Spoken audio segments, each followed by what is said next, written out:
Hey guys, what's going on? This is Bobby with one more rep.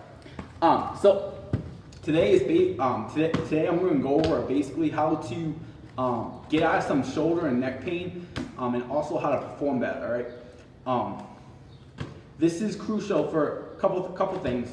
Like, you don't want to be in pain, obviously, when you train here, because like it's gonna not allow you to move. All right. If you think of like when we're kids, like usually when we're kids, we usually like to move. We like to actually run around. But what happens is, like, as we get older, we get worse at it, and then we get in more pain.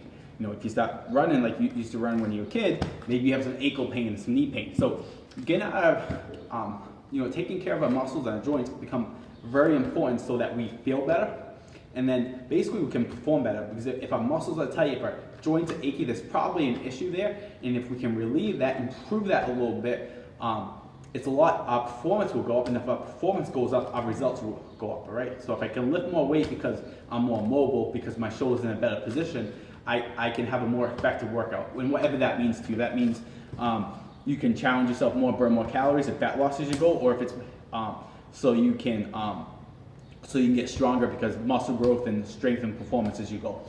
So I'm gonna go over kind of 3 things today. A little longer video, but you can always like split this up. I'm going to go over basically belly breathing, which is super important for the shoulders and neck health. It's also important for recovery, and I'll go over that in a second. Then we're going to go over something that we teach everyone here to do right before we start training, is some soft tissue work, which is basically like a self-massage. Allows you to loosen up the certain muscles that are tight, so again, you move better and you're not in so much pain. The third thing I'm going to show you is how we sometimes stretch, all right, using a band. So the first thing that we're going to do is basically teach you how to belly breathe. So this is breathing through the diaphragm. So what happens a lot is, like, especially if I'm at a desk all day and I'm bent over like this, these muscles get really tight, and on top of that, because I'm not in a good position, I start basically my posture makes me breathe through my chest. On top of that, when I get stressed, we just start breathing through the chest and neck. And what happens here, if you guys can see this, is like if I get stressed or I'm breathing, taking these short breaths into my chest, what happens is, like, when I breathe, my chest expands, my shoulders go up, and it's basically like exercising those shoulders and neck in the chest muscles like all day long, and it makes them like really tight and short, and that creates stiffness, and it creates shoulder pain and neck pain. On top of that, it's going to get me really tight. It's going to limit my range of motion when I do when I train. So when I do rows, when I do chest presses, push-ups, different stuff. So I want to breathe through my stomach, and this is very good to do before you work out and after you work out, or even at home. And what this will do is, like, once you start breathing through your stomach a lot, you will allow the bigger core muscles to take care of most of the breathing you do. So these aren't always being fired. All right, these relax. And when they relax more, okay, you're not going to be so stiff, you're not going to be in so much pain, your muscles aren't going to be so tight. So we want to breathe through the stomach. So we're going to go here, okay? So this is how I don't want to do this. I don't want to go. So if you notice, my shoulders went, my chest went. I want to breathe through my stomach. So I'm going to put one hand on my chest, one hand on my lower stomach or pelvis. And I also want to make sure my lower back is on the ground. If I need to, elevate the feet. But I'm just going to breathe through my nose, think about 3 or 5 seconds, and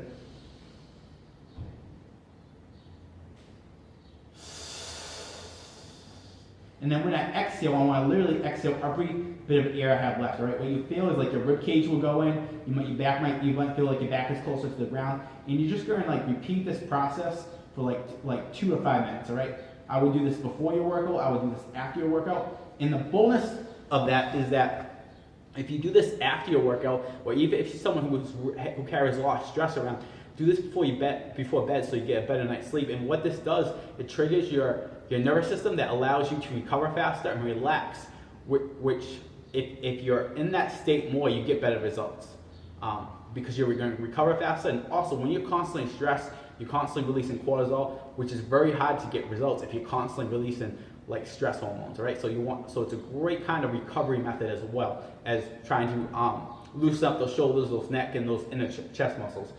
So the second is soft tissue work. So basically, I'm going to use a foam roll and a lacrosse ball, which are pretty popular now, and I'm just going to roll my muscles around it.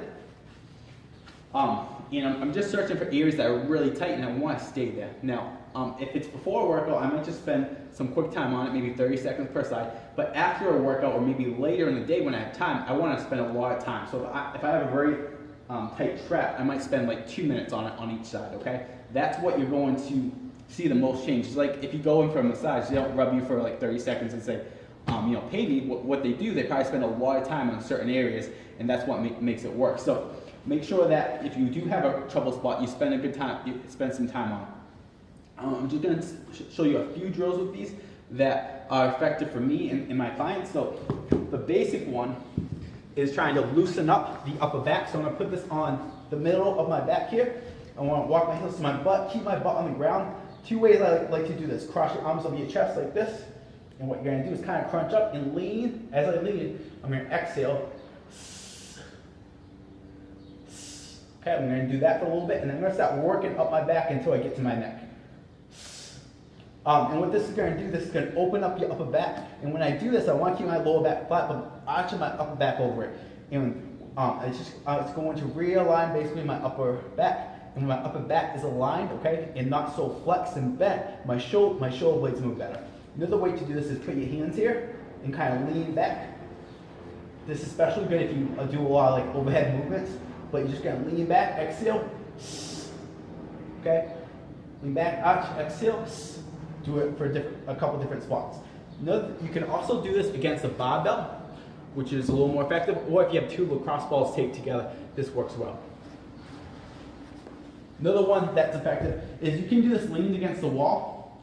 Is basically you're going to put this on your trap muscle, which is the muscle right above your shoulder blade.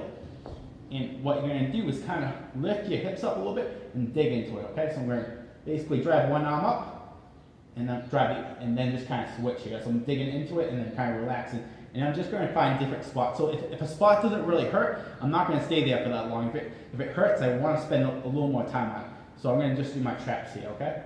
So maybe I'll go 30 seconds on that side, 30 seconds on the other side, and then when I have some time later, I might do another one. The second one I'm going to show you is the one for basically your pecs. So if you're a female, you might just do the top of your shoulders. If you're a guy, you probably want to roll your whole pec out. But you can kind of lie in your stomach, put the ball here. Now if you're a girl, it's probably easier to lean against the wall with this one. But you're just going to kind of roll the whole pec muscle. Same idea. Spend times on areas that are tight. Okay, and there's a bunch of different drills that you might see, but the general idea is to take these, find where you're tight, and just roll them around. And there's basically 2 ways to do that. Is like I just showed you, is put pressure on it, roll it around nice and controlled. Don't go too fast because you're not going to really dig in as much as you want to.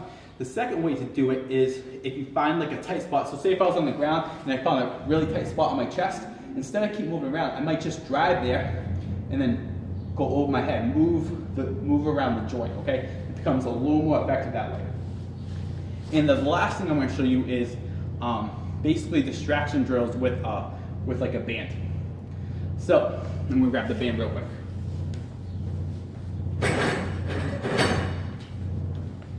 So if you have a band like this, you can buy these pretty much anywhere now. Walmart, Dick's, you can order off. This might be like a Rogue band. But think about just if you're at the gym, attach it to like a squat rack or like any kind of pole if you're at home. I have one of these at home. I attach it to like a pole in my basement. Basically, you hook it around. You can do a bunch of different drills. The 2 ones that I really like is the one for your lats, okay, which is going to stretch this whole thing here all the way up your tricep. It gets really, really tight, and it really causes bad posture. All right. So you wrap it around the pole, and basically what you're going to do is put your hand in here, okay, and then you're just going to kind of sit back like this, and then you can use the breathing technique we did and just relax. And what you'll feel is the band's going to like progressively stretch you more and more and more. With that one, I would do that after a workout, maybe 2 minutes per side. And another one I want to somewhat demonstrate.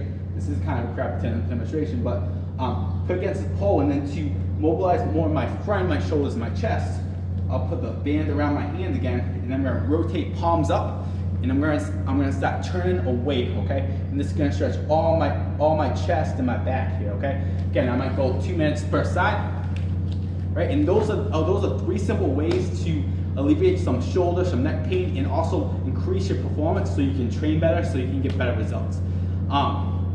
If you guys have any questions on this stuff, feel free to comment below.